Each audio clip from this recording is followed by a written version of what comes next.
Hi guys, solution video number 3 here, and we're working through our problems in our third review segments. So number 1 is asking us to do division, and this could be a long division problem, or for my honors kids, if you guys wanted to use synthetic division, that would also be fine. If we do this with a long division though, we're going to put the 2x plus 5 on the outside of our division box there, and on the inside goes our numerator. So I'm going to go ahead and copy this guy down, and we've practiced this a fair amount, but some of you guys still kind of struggle on the steps for this, so just be careful with the setup here and kind of follow along. I would look at this and say 2x times what makes 2x to the third? The answer to that is x squared, so I put that up top. Once you put something up top, you have to distribute it to both of these parts here. X squared times a 2x makes 2x to the third power, and the goal is for these two to always match each other, so we're good there. You also have to distribute your x squared to the positive 5, so we get a plus 5x squared right there. Once you get your two lines set up, you're going to subtract them. First part cancels. 19 minus positive 5 is a 14x squared. You bring down your next guy, which is negative x, and the cycle starts over. So you say 2x times what makes 14x squared? Answer to that is going to be a positive 7, and I need another x, so it's going to be 7x like that. The powers on your answer should always go down by 1, so I have x squared, then I have regular x. My next guy is going to be a plain number over here. So anyway, take my 7x, distribute it to both. I'm going to get 14x squared for this part, and 7x times positive 5 is a positive 35x. The subtraction step is the step that always gets kids, especially when there's negatives involved. These still cancel like they're supposed to. Negative 1 minus positive 35 is a negative 36x for that part right there. I'm guessing a lot of you might have messed that piece up just from doing the subtraction wrong. Bring down my negative 90 and I go through it one more time. 2x times a negative 18 makes negative 36x. I distribute my negative 18, and when I do that, I will get both parts to cancel. Remainder is 0. Don't have to write anything. This is going to be my answer for the division. On to number 2. It's the same problem, so I didn't make you do a whole separate one right here. It says that this is a factor of our polynomial, which means we can divide it and not get a remainder, like we just did. It says to find all solutions to the equation.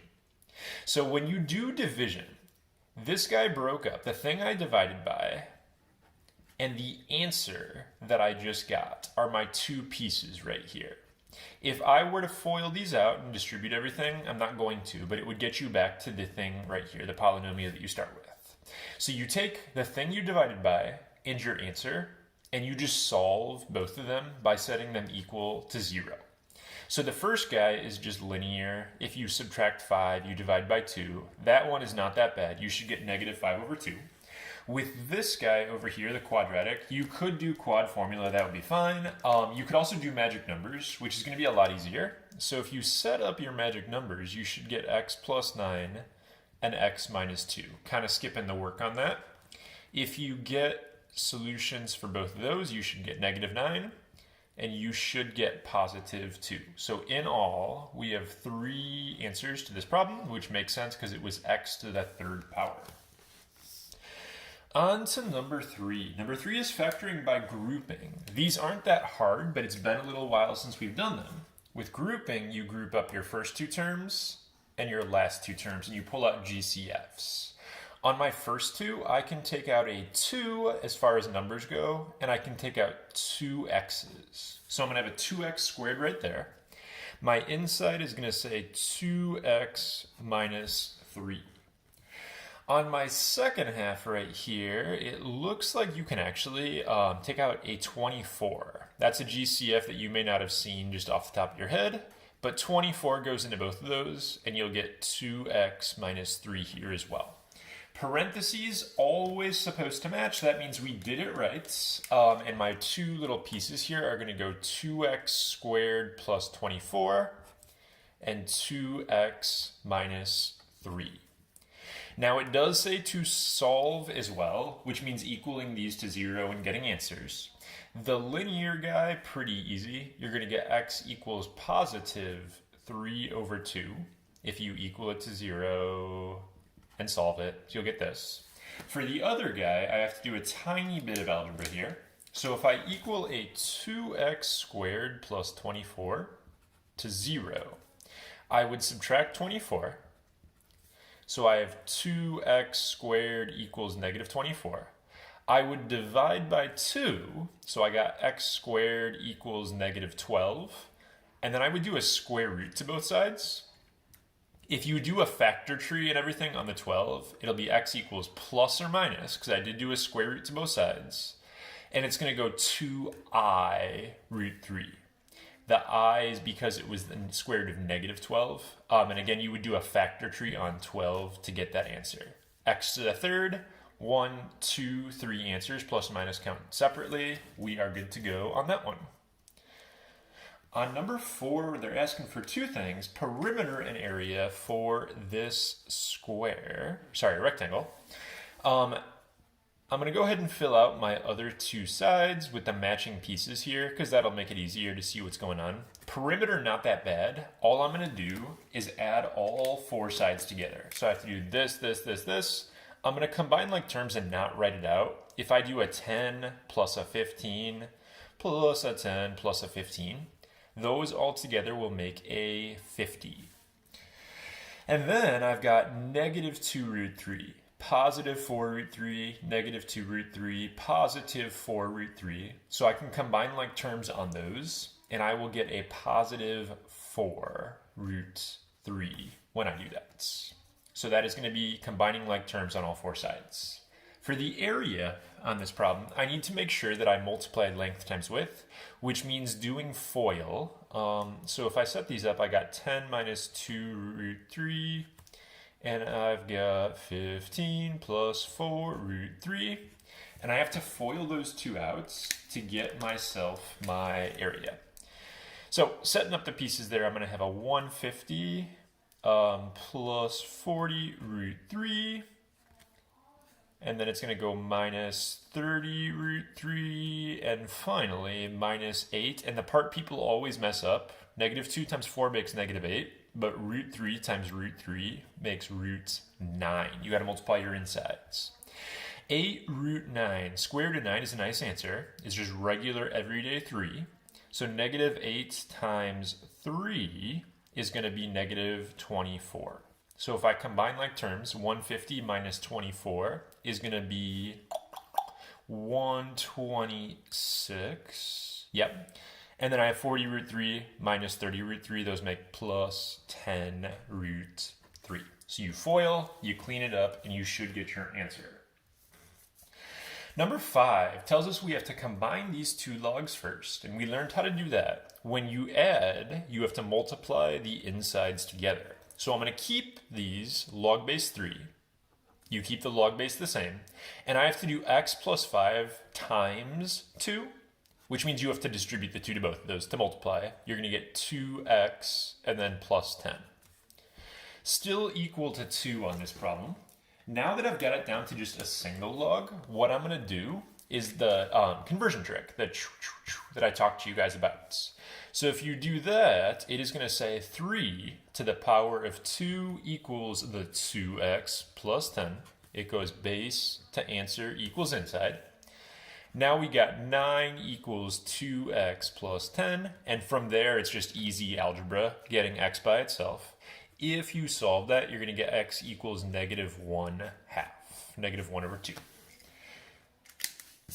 All right, number 6 is asking us for this guy right here, that little f inverse symbol. Remember, the inverse means you switch x with y. So if I'm going to switch x and y, this means y right now. My problem is going to say x equals, and it's going to go y minus 8 squared with a plus 3 on the ends. And after you switch your two variables, your job is always to get y back by itself. So to get y by itself, I'm going to subtract my 3. I have x minus 3 equals y minus 8 squared. Kids sometimes want to FOIL, which isn't the best move on this. The next thing you should do is take a square root on both sides. And when you take a square root, you'll need a plus or minus. This side is going to say plus or minus square root x minus 3. Sorry, the tape is kind of reflecting weird here. And it's going to equal y minus 8 on this side. Last step, you're going to add the 8 over. So your final answer should be a positive 8 plus or minus square root x minus 3. And that's got y by itself. Switch the variables, get y by itself. All right. In our first video that we did, part 1, the problem that gave people the most trouble, they were saying, was this sort of symbol right here with the little open circle composition. So I wanted to do another one of those just to give you guys a chance to see it again. This means f of g of x. That circle means of. So these are the same. Inside first. Inside is the 6x to the third plus 4. So you replace g of x with the g of x equation. Then you're going to do basically a substitution, and you're going to plug this stuff into the f equation for the variable. So all that is going to go into the f equation where that x used to be. So my problem is going to say 5, but instead of writing x, I substitute in 6x to the third plus 4, and then I still have that minus 12 afterwards. If you distribute this and then combine like terms, your final answer should be 30x to the third, and then it will be a positive 8 when you combine them. So that is how you compose two functions. Two more. Three more, sorry. On number 8, it says to give the root with a multiplicity of 2. Again, this was something that tripped people up on part 1. Multiplicity of 2 means it repeats twice. You're going to look for the root that hits on the x-axis. So it bounces off of it like this, rather than passing through it like this or like this. That is the answer, x equals -1. That root repeats twice. How many imaginary solutions? If you look at this graph, there are 1, 2, 3, 4, 5 bumps, which means that this graph is degree 6. Take the bumps, bump it up by 1. If you look though, I have 1, 2, 3 x-intercepts, 3 answers, but this one repeats. So it's 1, 2, 3, 4. I have 4 answers. So 2 of them are imaginary. I need 6 answers. I only have 4. 2 of them are going to be imaginary. On to number 9. For number 9, we did one like this before as well. The first thing you do is you cancel out your fractions. The way I'm going to cancel out my fractions is looking at something that 10 and 15 both go into. And 10 and 15 both go into the number 30. So I will distribute a 30, and when I do that, my fractions are going to go away. This actually relates to something that we do in a later lesson, which is why I keep bringing these ones up here. So if you do 30 times x, that's 30x, divide by 10, you should get for that a positive 3x. 30 divided by 10. So I'm putting that down here. 30 times y, 30y, divide by 15 is a positive 2y. And 30 times -2 is -60. So I get that for my fresh equation. Now I don't need this guy anymore. So now I'm doing easy elimination. I can just distribute a positive 2 to this guy, and that is going to cancel out the y's. So I'll have -4x, -2y, and I'm going to have positive 100. Y's cancel. I got -x equals 40. So my x equals a -40 if I divide by -1. And then if I just plug that back in, I'm going to plug it in right there. That would be 80 minus y equals 50. It looks like y is going to equal 30. So my final answer goes -40 and then positive 30. Biggest step is knowing what to distribute to cancel your fractions. And now we're on our last problem here. Exponential graphs, you've got to make yourself a little table and plug in some numbers. And when you plug in the numbers, you look at your exponent. If I see x minus 5, I'm going to use a positive 5 to make that exponent a 0. which means I also want to use positive 4, and I also want to use positive 6. Then you're going to type these into the calculator and basically just see what you end up getting. If you plug in a positive 5, that would be a negative 2. If you plug in a 6, that'll be a negative 1. And if you plug in a 4, that should be negative 2.5 if you set those up. Just check these to make sure I'm not doing them wrong here. That looks good to me. So I got to graph those points, and I also have to graph my asymptote at negative 3. The graph moves down 3, so I know y equals negative 3 is where my tail is going to go. So if I toss in a horizontal asymptote at negative 3, I have 4 comma negative 2.5, which would be like there. I have 5 comma negative 2, so that's there, and I have 6 comma negative 1. Now, if you're feeling like, okay, this is weird, I don't really understand what my picture looks like here, you can always plug in one more point. If you plug in a 7, you should get out a positive 1.